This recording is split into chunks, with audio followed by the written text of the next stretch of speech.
All my players, yes. And I said you said financial doping. Do you think? No, I think this is a deep question. You know, I think sport is basically to win by respecting the rules. That's what it is about. We celebrate all the best in every sport, but we want to know that they respect the rules. If there's no respect for the rules, it's not real sport. So that's what I think is the most important. The rules exist, you have to respect them. Once you go into a competition, it means you sign that you will go into a competition by respecting the rules. I was always for control of the financial rules and that the clubs work with the natural income they have. The rules have been created. I'm convinced that at the moment there is an evolution to be made in the way the rules are built up at the moment. Hello, everyone. Welcome to another episode of the Gooners podcast. I was thinking of something clever to say to start this podcast off, but I am still really down about the loss against Everton. So I'm going to say it as we are going to talk about the preview of the upcoming Brentford game. With me today to talk about that, we have Bob with us. Hi, Bob. Hey, man. How are you going? Good is a very vague statement. But I think I'm doing good. I'm doing good. After the Everton loss, I felt a little bit down. I mean, before I will start with this, right? I mean, I didn't have this in my agenda, but it's been a long time, Bob, since we have been in the mix for a title race. It's like really difficult as a fan to go through that. I mean, I'm not saying, oh, the 6-3 losses, 6-0 losses were not difficult. But this 1-0 loss, or like even in a game when we are down, it is hurting more because now we are in a race that means something. And it's been so long since we are in that. I don't remember the last time when I felt this way. Maybe 2008, right? That was the last time we felt this way. Yeah. See, 2008 is a bit different to this one because 2008, and when the dreaded injury happened to Eduardo, we saw this coming. We saw us culminating, and then we saw us crashing out on many things. But this time, although we've just lost, we are coming back up a defeat, but still it feels a bit different, right? Because to be honest with you, we were completely outwitted that day. So fair play to Everton, for winning the game. Even if you had looked at 9 out of 10 combinations of events that could have potentially happened, permutations, we would have still lost most of them. So that's pretty much how bad we were that day. But it is as well a good thing, as that we got a kick in the butt, for us to be a bit more serious than what we should be doing if we have to stay up in the top of the league. And with fixtures coming thick and fast, we've got some important games left to play. Twice against City, and then one game at Anfield, and then once at Newcastle. So there's actually a lot of fixtures as well, and potentially such pitfalls like Everton. Before the start of the game. It's not about the pitfall, right, Bob? It's about the mentality of the fans. Like, yes, we have won FA Cups and stuff, but it's also like one day. Like it's an anxiety for one day. Like as we get closer to the cup, we'll be anxious for a day or a week or something like that. But this is a title race, a proper title race. I'm saying this at last. Okay, we have never said this at this podcast where we have talked about, oh, we are in the title. We've always gone like, oh, let's see, we are still there and about. But I still maintain the same thing. I still maintain, let's see, status quo. We've just played 20 games. There is still 18 more games to play. Let's take game by game. let's keep our focus every game. No, but what I'm saying is, from a fan's perspective, like a lot of fans who are listening to this might not have gone through that rigor of, every game matters, because every game, every second matters. And that's a big ask, especially from a mentality of a fan's perspective, right? Like, because we want our team to win always, but this anxiety that, oh, this could mean something. Like right now I'm thinking, oh, does this Everton loss going to come back and bite us in our ass? Right? Like, literally, that's what I'm thinking. And that is a fear factor that's on a daily basis. It's a good thing. It's a good thing. It's how championship teams are built. If we have to win titles and stuff, this is how fans have to go through. It's like a first world problem where we are complaining about, like, being in the mix for a title race and that being anxious. But yeah, it's been so long that feeling has gone out of the heart. But Bob, the actual topic that I wanted to discuss, but before that, for all the new listeners, we talk about Arsenal all day long. We ramble, we do all these things. So do support us, do subscribe to our channel if you want to listen to some of these, random ramblings of all fans. We do bring some, good discussion to it. Like, Bob is there to talk about actual football while I ramble about such things. But do like, share, subscribe, and comment in. Bob, the question that I had actually written as my first question was regarding the 4-year whatever happened at Manchester City. Now, they are going to face something, is what people are saying. How much of this? Two parts to this question. How much of this is going to affect how this season unfolds? And second question is, how much of this is going to affect how the league is, right? Let's start one question at a time. First question is, if for example, let's even not take like, oh, City would be relegated. That's not going to happen, right?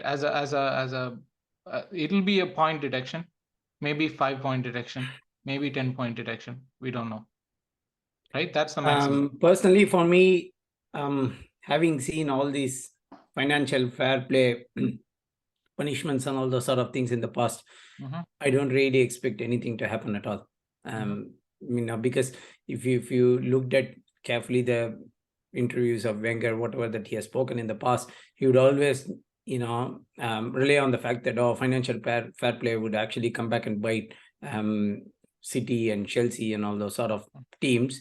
But then they never did. They've been surviving or playing in the league for spending huge lot of money for how long. But I don't personally see anything happening at all. Possibly they could be fined like crazy, £2,000 or something like that. Nothing more that I really expect. Because the whole system needs money to evolve around. If you look at from top down, from FIFA to all these other governing bodies, everybody needs money, everybody needs fame, and everybody needs, their league or their teams to actually be on the forefront of things. And for that to happen, of course, you need money to coming in. And we all know, when states are actually getting involved in football clubs, it could be a reality for many other teams as well. It's not a reality now for Arsenal, but then we don't know what's going to happen to the future, right? Because they are the ones who can actually bankroll a lot of cash into the club, and then they can actually. Now they are talking about like Manchester United being bought by one of those states, Qatari, right? state-owned clubs, right? And there was actually somewhere in the news that I read that if they go on to buy, because there is a similar consortium is been owning PSG as well. So they are saying there won't be any conflict of interest and it's completely separated. I don't know how this whole thing is going to work out, but then you oppose oil money until you are being bought by oil money. That's basically what it is. Yeah. I remember for long. For long, United fans used to tease City for all the oil money, and then now they are rejoicing the fact that they are being linked to a Qatari money. So it's quite ironic that way to look at the whole things, and then we would actually keep teasing them until or unless Arsenal one day is being taken out by someone. So I mean that's basically how football is evolving, and that's basically how teams want. So just reflecting back on the loss as well, if you draw parallelisms, I mean fans are now used to being instant glory. They want instant success. Whoever they are actually following, they want success to be delivered to them on a plate the very next day, sort of a thing. And one loss, they start questioning the whole team. Or Martinelli was bad, Zinchenko was bad, Ben White was bad. I mean, they start blaming everyone's individuals now. It's not Arsenal anymore, and that's how football has been in the recent times, right? So as long as the money is flowing into the club, and then as long as the team is actually winning, they don't really care about where the money is coming from or how it's being used on. But then if in case that doesn't happen, or there's a sort of ironic statements, or we are actually producing project youth and everything. Reality is it's gonna happen almost to everyone. And yeah, now No, but I think I'm rambling quite a lot, but then the no, point you is... jumped into the second part of the question, which was about the league that I asked. So yeah, well, then let's finish that question, right? Like about the league, yeah, it's a difficult balance to have, because the thing is, we know that once money started coming in, it's not just the oil money, right? Like it started with Abramovich when he came in with that money, and when that started, and then like oil money came in and all these things, now Newcastle, like there has been this gradual growth. But what that has happened to the league is that it has made all clubs richer, right? Like it's now all the clubs are a little bit richer. Now you're going for a player like Casado for like, and they're standing at like $75 million, and they can afford to do that. Yeah, 75 million pounds, if that's even more. So they are standing at that rate because they can afford to do that, right? Like that's the money that you get for, if you win something. If you win a championship, you get 75 million pounds, and you have to invest that money on one player. That's not possible for all the normal normal owners and stuff. So there is this two-edged sword about like money and stuff. But coming back to this point of this season, like let's consider this scenario, right? Like you are given a choice of how you can punish City. What will your choice be? Will you do a fine? Will you do a docking of points this season? Or will you take away like some of their titles from previous seasons? Or will you make like them go through relegation? Okay. Since I'm being given the choice to make, and since not being biased, don't be biased. No, since me being an Arsenal fan, I don't want them to be docked points, because there'll always be an asterisk above her head, when should we go on to win the title, that, oh yeah, by the way, City were docked points, and that's the result as to how Arsenal could go on to win the title or whatever. I don't want that to happen. I want that. I want them to go toe to toe with us. I still want us, us to beat them and go on to get the title that is deservedly ours so far this season. So no points deduction, possibly a fine, a huge fine. I'm not sure if in case it even means anything. Going back to the point of stripping off their titles and all those sort of things, I was just reading a news somewhere that should all their titles and everything be stripped off, then United would actually go on to have two more Premier League titles, and then Liverpool as well, two more. I think Watford and Stoke City would have actually won FA Cups, and even in that case, Tottenham would have actually won. No, I don't think it would be extreme for any of that to happen. I mean, stripping clubs of titles, or it's not unheard of. We have seen Juventus being stripped of titles. We have seen Rangers, was it? Yeah, they were just stripped of title once, and they were relegated to Serie B. But the similar thing, they were docked 15 points this season for all their financial misgivings. Similar thing, I don't know, maybe if the league is bold enough to punish City, then they'll be definitely docked off with some points. from the league. I But then mean, I don't know how this whole thing is going to work out. yeah, but anyways, that was all the City talk. I don't think we need to discuss a lot more of City right here. Coming back to Arsenal, Bob, right? Like, before we talk about, I mean, we can talk about the Brentford game, but very important thing that we need to discuss, right? I watched the Everton game again just to know what is happening, and I watched the City game again and watched parts of the previous game. And I've been seeing this pattern of like people have been slagging Martinelli a lot, like, oh, because he hasn't scored or assisted anything. But I see that he's been asked to do certain things, and it's not his fault. Like Eddie and him exchanged 0 passes in the United game that we played. 0 passes. Our striker and our left winger exchanged 0 passes. And then in the last game, Eddie and him exchanged 1 pass between them, and that was the chance that Eddie pulled back and stuff like that. So 1 pass. That's something's broken there. That something's broken there, right? See, there's been a lot of focus on Martinelli recently. As much as the fact that I would like to read and all those sort of things, I feel things are being taken about too much into detail.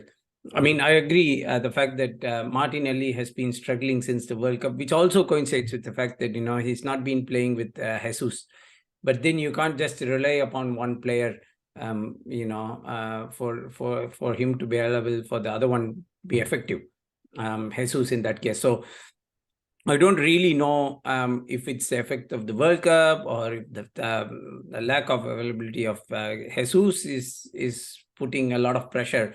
But then as well, the system that we are playing, it sometimes feels like, at least in the recent games, it feels like, it's not supporting Martinelli. I mean, Zinchenko, for all the reasons that he is a left back, he is more advanced than how much Martinelli, he's going at times. So which means that Martinelli, he's taking on players. I mean, we discussed about that in the past as well, that he directly goes on dribbles with the opposition and possibly draws out 2 or 3 players, which creates space for Xhaka or Zinchenko. But that's where I'm coming from, right? Like, I mean, I wish Deepak was here. What you're saying is true. When Martinelli does that, he's creating space for Xhaka to do it. But off late, Xhaka has dropped his quality, at least from World Cup. He has not played. He has not made those runs that he used to do before World Cup. The Xhaka that we were raving about, I don't see, like, even in last game, I don't remember him doing anything special. It's not like, I mean, we remember always Xhaka is in the middle of things, but last few games, or at least from when he came back from the World Cup, it's missing. Then the one side of our number 8 is missing, is what I feel. And that is what is causing this knock-on effect on Martinelli not being performing, or not being getting that opportunity that he used to get. Because on the other side, if you think like Saka gets along with like Odegaard, and then there is Eddie who's doing the thing. So on one side there is Saka, Odegaard, Eddie. As a counter argument, right, Vijay? Imagine if you remember at the start of the league, Martinelli was getting so much supply, so was Xhaka, but not so much on Saka. Saka was almost because the thing is like what's his name? Jesus always goes on the left, so he creates that overload there. But now, because it's the other way around and Xhaka has dropped, even then Saka and Odegaard still combined really well. But for him now, I think for the Martinelli Xhaka axis isn't working. Is it like, where I'm coming with that question is it time for us to experiment with like someone else in Xhaka's position, like maybe a Trossard, maybe Vieira? Not in Xhaka's position. Maybe. I mean, there's a lot of people who have commented that Trossard might actually get a start ahead of Martinelli on that left wing. I feel that's unfair. That's unfair. It's not. It's not unfair, buddy. It's a long league, So it's not. I mean, as much as the fact that he is a good player and all those sort of things, he needs a bit of a rest as well. Mind you, this kid is just 21. He's been playing game after game. He's going to the World Cup as well. He needs a bit of a breather as well. And it's always good for him to, for all the good things that Smith Rowe was doing last season, still he was actually benched between him and Martinelli. So that's the level of competition which Arteta wants to create. And that's not actually a bad thing. It's a good thing for the team. It's going to make them more sharper and possibly will help them with putting up better performances, that I would say. So having said that, I'm talking about the lineup here. If for me, I would probably put Trossard up front, because in the games that he has come in and played, he's been more effective in the bench. So it's high time that we reward him with a start just to see how he's going. Martinelli can always come in, and then he can actually keep running all day like a Duracell battery. So he can actually come in the second half or something, and when the players are tired, he can actually come in and make a difference. Now that you're talking about the first team and like starting 11 and stuff, we have a game coming up with City on Wednesday. Do you think of the starting 11 with that game in mind, or do you want to go with our no, this is our best starting 11, let's go with our best starting 11, let's worry about the City game when we get there? Correct. Because exactly, that's how it has to be, because every game is important. Mind you, we need to take 3 points of every game, and that's a must, right? And whatever that's the one which is going to protect us from possible setbacks, like Everton and Southampton draw and all those sort of things. We definitely need to put our best foot forward, and only when the game is won or close enough to be won, that's when you pull out players and think of the next game. You should be putting your strongest foot forward, and there is no excuse to say, oh, the team has actually played 20 games, they are all very tired, you have to give them ample rest. No, it's not how champions are made. If you're being a champion, you have to be put in a shift in performance or every game. Okay, that makes sense. So you mean like at the back, we have Ramsdale and Zinchenko starts, Gabriel starts, Saliba starts. Do you want Ben White to start or Tomiyasu start? Ben White has been getting a lot of slack, quite rightly so, with his recent drop. His United performance, I would rate that as one of his worst in an Arsenal shirt that I've seen. But then having said that, I would still feel he would make a start against Brentford. Okay. So Partey in the middle, you don't want Jorginho to come in for this game? He's got over his rib injury is what I'm reading. So I think Partey might as well get an order ahead of a start. What surprised me last game against Everton was probably the fact that Arteta took him out too soon. And you could see the difference, with all due respect for Jorginho, as much as the fact that he's our player, we all like him and support him. We support him. We support him. Like him is a stretch, okay? Not for me. We support him because he's our player. We'll support him. Okay. Yes, we will support him. Agree with that. So yeah, I probably felt that. The goal was not his fault. To say the goal was not anybody's fault. Yeah.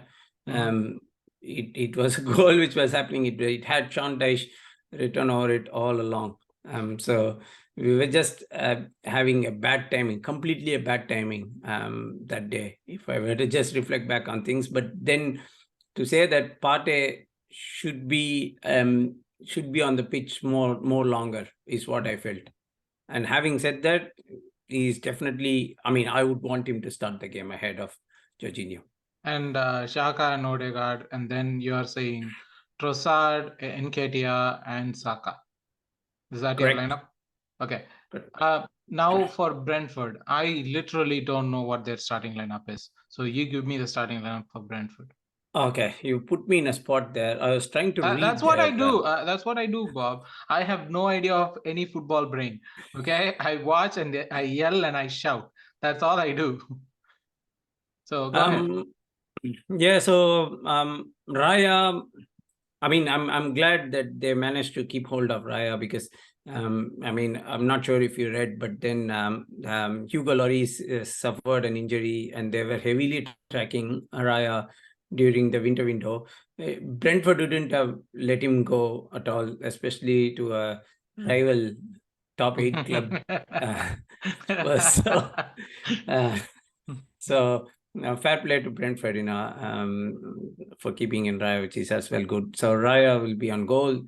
Hickey, Pinnock, and Ben Mee would be the centre half partnership that I see, along with Henry. In the midfield, they have Jose da Silva and Nordgaard. So they are the linchpins of their midfield, and then Jansen as well. If you look at their forward line, Mbeumo, of course, I don't know how long Tony is going to be playing. It's like similar situation at City, right? Until or unless he's been charged by the FA so many times, but then until the verdict is out, he's going to play every game like his last game.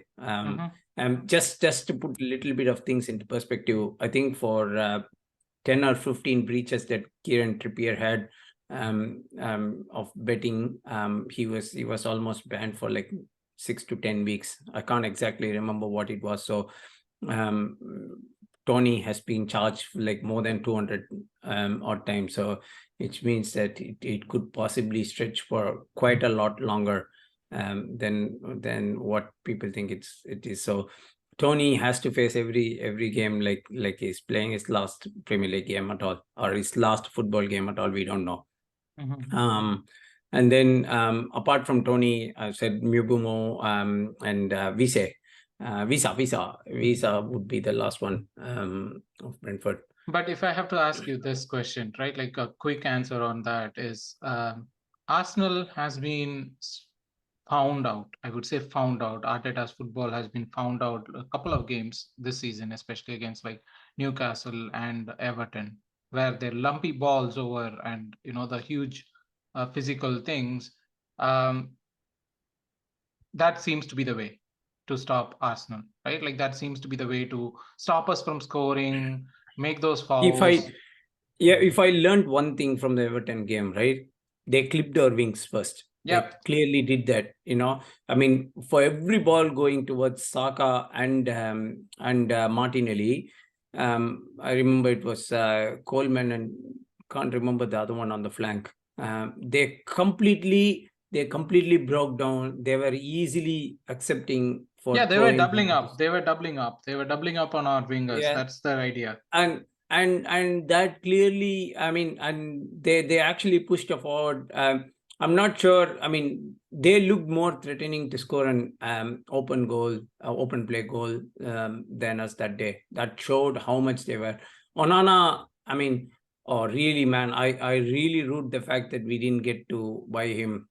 I mean, again, fair play for him to stay there at Everton, when things weren't completely going their way. But still, how big of a difference could have we been? I mean, if we had been featuring on the other side that game, because he was very pivotal in breaking down the attack. He completely cut the supply to the forward line. It was almost like we were toothless, shapeless. And there wasn't any lack of ideas or anything going around on the pitch. So Bob, no more talk about Everton game. Move on. No, so that's pretty much how Arteta has to actually prepare to avoid, right? Brentford are a different sort of demon, so they actually play more open, and they are more attacking in that sense than Everton is, which as well is a good and bad thing, because we are prone to counterattacks. We are prone to them playing through balls, and then sort of finding gaps in our defense. But it as well opens up the play, right? It as well allows us to sort of try and find more areas to score, and as long as we are being effective to use those, we can sort of capitalize on that. Again, mind you, this is at home. I mean, at Emirates, obviously, that we have never lost at league this season. There's only 2 teams who can actually boast of such record. One is Arsenal, and the other one is, of course, Newcastle. So we still have, I mean, a lot of thing at stake. this game, so we definitely have to make use of our crowd and then sort of get behind the team and impose our gameplay, and what not to do would what be getting from Everton game. Okay. So where do you see Arsenal winning it? I mean, yeah, we know that if we play our regular game, we are winning it. But since we have seen, or other teams have seen, where we could be stopped, give me a place where, even if, say, something like Everton, where they nullify our wingers, where they, lump the balls up, we can win a game. Where would that be? If at all Arsenal are going to be winning it, they need to be owning the midfield. That's where pretty much we need to be effective. So I've seen Notgard is I mean, he is a fantastic player, and I always envy him, in the Brentford lineup. So we have to be keeping him quiet. We shouldn't be giving him too much space and time on the ball. So Partey and Jacques, I expect them to sort of step up from their recent performances, sort of have a fire in the belly and try and go more. I probably felt that the press was actually missing. From last game, we were sort of sluggish from the start. And as the game grew, right? I mean, again, I'm drawing comparisons to the Everton game, but then as the game grew, we saw them more doing the press than us. They were being more effective in front of their goal than what we could do. So that's something which I want Arsenal to change. So as long as we own the midfield, Odegaard, Xhaka, and Partey, they have to be definitely on top of the games, because if they could be having more of the ball, if they could become more creative, then it becomes more easier for Saka and Martinelli or Trossard, whoever is going to be possibly doing those runs there along the wings, and then possibly Nketiah as well to position himself. So win the midfield, win the game. Yeah. So that makes sense. I guess we are rushing towards it because we are running out of time. But Bob, do you still believe that we are in the mix? I still believe that we are in the mix, but then I won't talk about title. I still feel our aim should be top 4. I stand by what I said. At the start, maybe I could be getting slaughtered for it, but still, for me, the aim is top 4. I'll be really happy with if we get into the top 4 and the Champions League next season. Anything more than that would be a bonus. And because I asked the question, because Europa League, like I look back and I see the Europa League games coming thick and fast. Do you focus on the league or do you focus on both? It's I a mean, pretty what tough you call. want is a different thing, right? Like, but this is a difficult situation. This is a situation we didn't see ourselves in. If it was like we are still trying for top 4, then I would have said, yeah, we have to get top 4 and go deep into Europa League. But we are in a situation where the title might be within our grasp. Okay, before we play the Europa League game, we would have already played City once. Okay. That will give us, I think, the next 5 games. We said that about the last 5 games as well. Yeah. Keep saying that for every 5 games, right?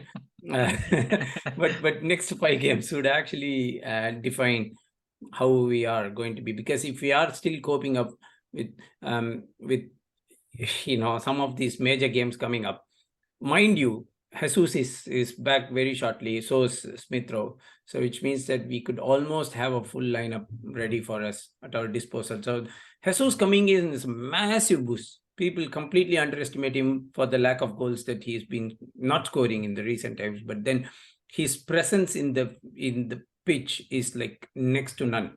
He would completely do a pressing that you can't really expect from anyone. And a fully fit Jesus, is much effective than what we could have even asked for, during the transfer window.